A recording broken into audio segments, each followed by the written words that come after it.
তুমি যদি recently social মিডিয়াতে একটু অ্যাক্টিভ থেকে থাকো তাহলে তুমিও ফেসবুক অথবা ইনস্টাগ্রামের রিলে বাংলা সিনেমার ফেমাস এই ভিলেনের বিভিন্ন ভিডিওস দেখেছো, যেখানে তাকে আজ সিনেমা ইন্ডাস্ট্রি ছেড়ে মুদিখানা দোকান চালাতে হচ্ছে। এন্ড সে তার দেওয়া এক সাক্ষাৎকারে বাংলা ফিল্ম ইন্ডাস্ট্রির বেশ কিছু ডার্ক সাইডও তুলে ধরেছে। সেই ইন্টারভিউতে সে বলেছে যে এত বছর বাংলা ফিল্ম ইন্ডাস্ট্রিতে কাজ করা সত্ত্বেও তার কেরিয়ারে সে মোট 5 লাখ টাকার বেশি আর্ন করতে পারে।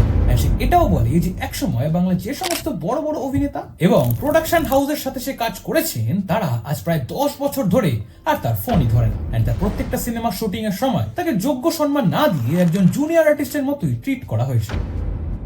ফিল্ম ইন্ডাস্ট্রিতে আমি 27 বছরে 5 লক্ষ টাকাও কামাতে পেরেছি কিনা আমার সম্ভব।